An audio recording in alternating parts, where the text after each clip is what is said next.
Nama saya adalah Sukijo, tapi panggilan banyak orang memanggil saya Mbah Kijo. Dulu itu saya menebar ikan gurami di kolam selatan tadi, di sawah. Nah itu terus kok ikan gurami tadi berkurang.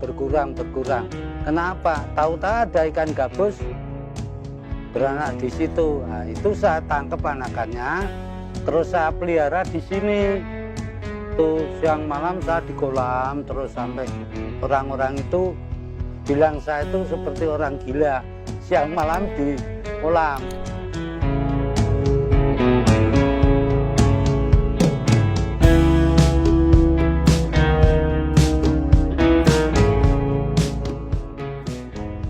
Berawal dari ketidaksengajaan menjadi sebuah kisah inspiratif bagi banyak orang. Siapakah beliau? Mari kita simak kisahnya. Di kalangan pembudidaya ikan gabus di Yogyakarta, bahkan Indonesia, Mbah Sukijo, 79 tahun, bukanlah orang yang asing. Ia adalah pembudidaya ikan gabus senior di Yogyakarta. Bahkan tidak berlebihan jika ia dijuluki sebagai pelopor budidaya gabus di Indonesia. Mbah Kijo, sapaan akrabnya, sudah memulai menekuni budidaya ikan ini sejak 1970-an. Awalnya, ia membudidayakan lele lokal, pernah juga membudidayakan berbagai jenis ikan hias. Dan terakhir, sebelum beralih ke ikan gabus, ia menekuni budidaya ikan gurame. Untuk ikan gabus sendiri, ia mulai belajar sejak 2005 dan bisa dibilang karena tidak sengaja. Ihwal penemuan gabus itu diketahui ketika Mbah Kijo sedang menebar benih ikan gurame. Namun, benih ikan gurame yang ditebar bukan semakin besar. Benih ikan gurame itu malah semakin berkurang, bahkan mendekati habis. Ternyata ada seekor ikan predator yang masuk ke dalam kolamnya. Ikan predator itu adalah ikan gabus.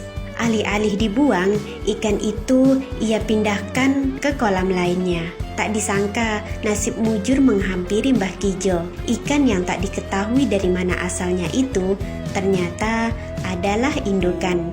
Tiba-tiba saja, ikan itu bertelur dengan jumlah yang sangat banyak. Sejak itulah Mbah Kijo mulai mengamati gerak-gerik ikan gabus. Ia tahu jika ikan gabus ini memiliki khasiat dan banyak dicari oleh orang-orang untuk mempercepat penyembuhan luka. Ia mempelajari ikan gabus ini cukup lama, bahkan sempat dibilang tidak waras oleh para tetangganya. Namun, kata-kata itu tidak menyurutkan semangat Mbah Kijo. Walaupun berkali-kali diterpa kegagalan, Mbah Kijo terus mencoba. Hingga akhir tahun 2010, Mbah Kijo benar-benar menemukan metode yang tepat untuk membudidayakan ikan gabus. Karena saat itu sumber referensi sangat minim, ia belajar beternak ikan gabus langsung dari alam. Ia mengunjungi kolam-kolam kecil, sungai, dan rawa-rawa untuk mempelajari kehidupan ikan gabus tersebut. Tapi saya mempelajari bagaimana cara dia itu hidup, makannya apa, harus apa. Nah pertama kali saya kasih kutu air, setelah kutu air saya kasih cacing sutra. Setelah cacing sutra saya kasih pelet, dia sudah makan pelet sampai besar untuk induk-indukan tadi. Banyak sekali itu induk-indukan saya. Jadi saya indukan itu tidak ngambil dari luar, dari hasil sendiri, tangkaran sendiri. Setelah itu saya mempelajari ikan gabus itu hidupnya bagaimana, di rawa itu bagaimana, di embung bagaimana, di sungai bagaimana. 2005 itu saya mempelajari ikan gabus itu di rawa, di embung, di sungai. Terus saya simpulkan, oh kalau di sana itu saya kasihkan kolam seperti ini. Nah, terus saya bikin uji coba ini, bak-bak ini, ternyata ini paling efisien, bagus.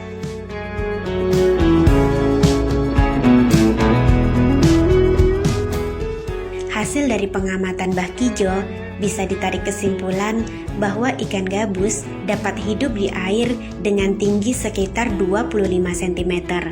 Ia juga mengetahui makanan terbaik bagi ikan gabus setelah hasil uji coba. Pelet merupakan makanan terbaik bagi indukan. Namun, tidak menutup kemungkinan ikan juga dapat memakan usus yang direbus lalu dirajang halus. Mbah Kijo mengatakan untuk pemasaran ikan gabus hasil budidayanya sendiri, ia tak melakukan pemasaran lewat online seperti para pembudidaya pada umumnya. Ia mengaku orang-orang sering datang ke rumahnya sehingga ia tak perlu repot-repot mengeluarkan tenaga lagi untuk memperkenalkan produksinya. Biasa saya ngirim Kalimantan, ngirim Sumatera, ngirim Gorontalo, sudah biasa. Nah, saya suka kalau anak-anak muda itu kan untuk generasi penerus kita. Kalau tidak ada generasi penerus, siapa yang meneruskan? Nanti kalau daerah sana kok dulu kak banyak gabus, sekarang nggak ada. Nah, terus cucu-cucu nyatanya mana gabus seperti apa kan nggak tahu. Nah, saya itu kan yang penting anak cucu lah. Oh silahkan, saya itu terbuka. Yaitu dari anak UGM itu, mahasiswa UGM itu sudah 11 kali. Terus Pangandaran sekali, Tegal sekali, Pekalongan sekali, Kudus 2 kali. Itu yang belajar tempat saya. Dan anak-anak muda yang dari UGM itu sudah ikut sertifikasi kompetensi. Sekarang sudah banyak yang kerja.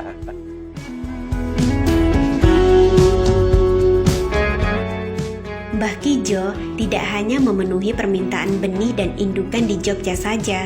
Mbah Kijo yang juga disebut sebagai maestro budidaya ikan gabus ini juga mengirim benih ke seluruh Indonesia. Ia menuturkan bahwa pembuatan bak-bak permanen untuk ikannya itu adalah hasil dari penjualan ikannya. Ia mengatakan hasil dari penjualan ikan miliknya ia gunakan untuk membuat bak-bak permanen, membenahi rumah, bahkan keperluan sehari-harinya.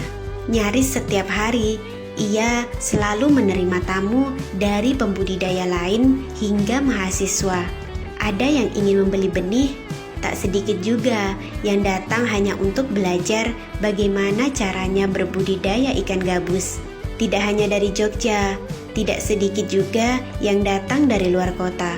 Semua ia sambut dengan hangat di rumahnya yang sederhana di Dusun Jetis, Depok, Sendang Sari, Minggir, Sleman. Kebanyakan tamu-tamu itu ingin belajar dan menambah pengetahuan mengenai budidaya ikan, tidak terbatas pada ikan gabus saja. Mbah Kijo dengan senang hati menerimanya. Ia senang melihat anak-anak muda yang berguru padanya dan mulai mengikuti jejaknya sebagai pembudidaya ikan. Jadi saya itu bibit itu nggak pernah mas. Nggak pernah ada di rumah. Ada cuma saya membesarkan umur 1 bulan itu sudah dipesan orang.